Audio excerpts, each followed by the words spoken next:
guys, it's me, Halloween Dad, doing a weird video today. I'm gonna take a couple of days to make this one because I thought, what can I do? This gets to this time of year.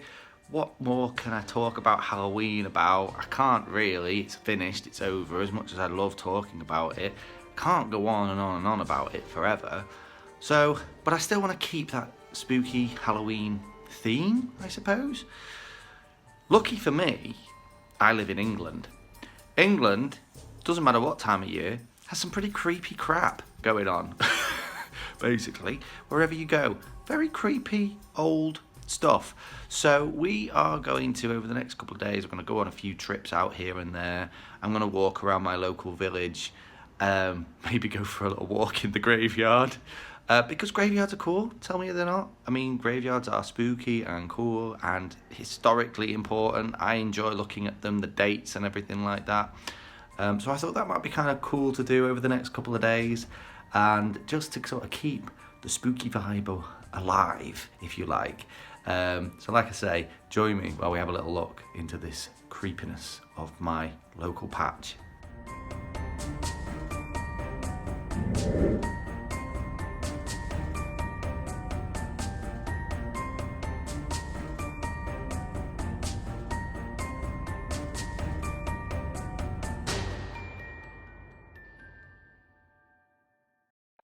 So we live in a small town called Holmes Chapel, which is in Cheshire, and this is our local church, which has a kind of an interesting story around it in itself. Here on the outside walls, you can see all these strange little pot marks. These are bullet holes from the Civil War when there was a battle that took place in the village square. So that's kind of cool in itself. But you'll notice that all the way around the outside, we're looking at them, and here with the kids looking at them, are the old tombstones that once used to stand erect in the churchyard. Many of them are from the sort of early part of the 1700s and some are in the 1800s. So they're a good couple of 100 years old. Here's one at 1762. So some of them are 200 years old, some of them are about 150 years old. They're a good age, but you'll notice that they're all sort of laid down around the outer edge of the church, which is kind of unusual because basically the churchyard was outgrown sometime during the late 1800s, early 1900s. I think around the time of actually the First World War. It was outgrown, and also a lot of these families whose names are on these gravestones no longer had family actually living directly in the village. So I think around that time, the tombstones were actually taken down, a new graveyard was opened at the bottom of the village, and they basically lay them down around the outer edge of the church as a walkway, which kind of seems a bit disrespectful. I always remember the first time I noticed it thinking it was a tiny bit disrespectful. But I suppose space, when it's of a premium, these sorts of harder decisions have to be made from time to time. So this is what it is. You walk around the outside of Holmes Chapel's church and you'll see these tombstones just lay down as the path. Some of them have even been broken up to sort of fit into weird spaces. Something that I can imagine if you come from a place where tombstones are quite historic places, that you could never imagine doing that. It would feel quite disrespectful a thing to do. But like I've said, I think history in England is one of those things that it permeates. It's literally everywhere. That actually, ironically, these sorts of things become a little bit less special in a strange kind of way. So it doesn't seem as important to keep them going forever. You know, once the tombstone has had its use and there is no one visiting that tombstone anymore, especially in this case, I think they just must have one day thought, well, you know what, let's free up some space. So it seems a bit harsh and a bit hardcore, that. I mean, I don't think that would ever happen today, but clearly back in the early, sort of late part of the 1800s, early 1900s, wasn't seen as quite as big of a faux pas. This is without a doubt the weirdest thing I've ever done. Sorry for the not very nice angle. I am currently walking towards Holmes Chapel Cemetery, which is down in the Dane Valley. I've only been here maybe once, I think when I was a little kid. I don't think it's the oldest cemetery in the world because I think it got put down here when they moved the cemetery from around the church. But it's still going to be interesting to have a little look at. I think I'd come here maybe once when I was a younger kid. I haven't got anyone down here who's a family member, so this is going to look a bit weird. Because graveyards are not a place people spend a lot of time in the UK. But, you know, I just wanted to see what it looked like, see how interesting of a place it really was or wasn't. And yeah, let's get in there. So this is the building that marks the entrance to the cemetery. And here we are in the cemetery.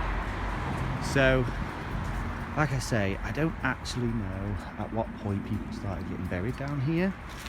Now we're a bit away from the road, it's gone nice and quiet. But I just thought it might be interesting just to see if I can get some dates. Some of these stones look incredibly weather worn. I'm not sure. Oh, here we go.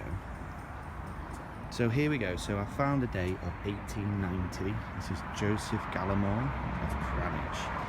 He died 27th of November 1890. 70 years. So we've got a date now. We know that people were getting buried down here in the 1890s. Let's see if we can find an even older stone.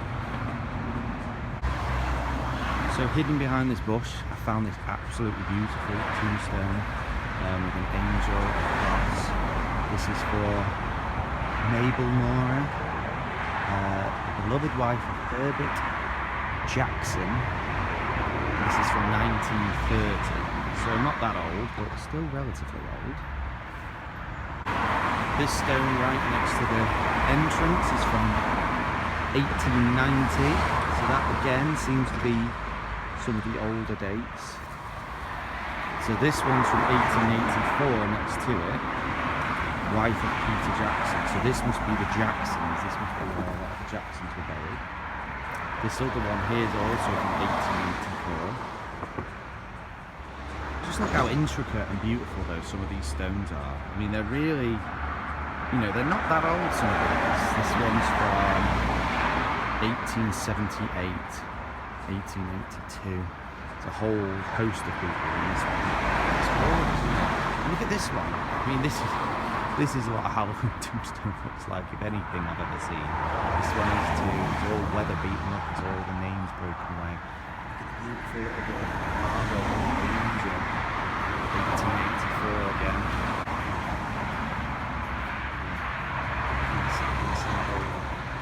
This one, the whole bottom half of this one's fallen off. This one's from 1886. This was William Plant of Holmes Chapel, so he's actually from Holmes Chapel. So of course this is a real cemetery, so I come here with respect, but tell me this isn't got perfect Halloween creepy vibes. Most of these stones seem to date from the early part of the 20th century, which is pretty much what I expected.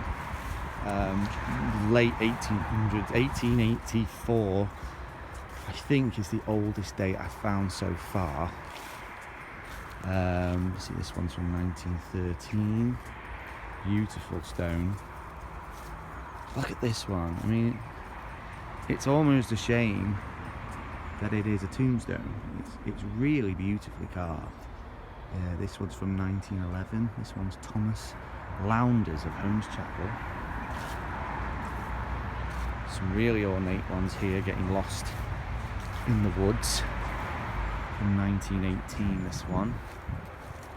A few have fallen over, as you would expect in a graveyard.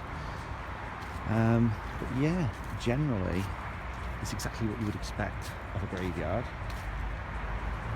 Beautiful and haunting and graveyard-like. What's this one over here? This one's interesting. This one is, I've not seen anything like this. Oh, the stone's fallen off the top, that's why. 1926. So guys, I'm back home again now, out of the loud road noise and the cold. It's quite cold today. I hope you liked my creepy little look at tombstones and graveyards and stuff in my local area. There's clearly more going on in England than just that. We live in a place round about here, there's lots of other creepy graveyards, there's lots of other old churches, and there's even castles and old halls and all that kind of stuff. So maybe in a few videos in the weeks to come, we might visit some of these places, and I might do a few little videos about them too. But I just thought, trying to keep the sort of Halloween-y vibes alive. I know to some this might look a bit like, oh, so you went and walked around a cemetery randomly, but it's yeah is the answer. I did, in pursuit of Halloween inspiration, because cemeteries are kind of cool. I mean, this maybe is the goth side of me coming out, but they are definitely interesting places. You can learn so much about a place from visiting cemeteries. I remember even as we were kids, my dad would take me to cemeteries because he was a history buff, and he liked to go and see the people that made the place once upon a time. It's interesting, you know, some of those tombstones, some of them names might not have been read by a person for 100 years, you know, and it's kind of interesting to almost go back in time, see, you know, the tombstones reveal the sort of styles that people were into back then, the sort of ornate styles or more plain styles from different time periods. And I just find the whole thing, yes, I'm interested in it because I love Halloween vibes, and cemeteries scream Halloween vibes, of course they do. And I also like anything that's sort of linked to the paranormal or a bit ghosty. I love all that kind of stuff. It is definitely interesting just historically to sort of occasionally acknowledge the people who made the past of the place that you come from, or not even where you come from, just people from the past, to read their names, to try and understand a bit more about their lives. I actually, walking around, the oldest tombstone I actually saw, I think, was from 1878. So that's about what I thought, late 1800s when this graveyard was made. So it's very interesting in itself. It's an interesting little piece of local history for me. And I hope that you didn't find this too distasteful or a bit overly weird or a bit too much. I just thought it was an interesting thing historically, and an interesting thing just because tombstones are cool and graveyards are cool. Sorry, my goth side's definitely coming out today. But I hope you enjoyed it, and I hope you weren't offended or anything. It's not to cause offence. I went to the graveyard with the utmost respect. It's just, for me, just an interesting place to visit. So, on that note, thanks for watching, guys, and I'll see you soon. Keep it spooky. Bye.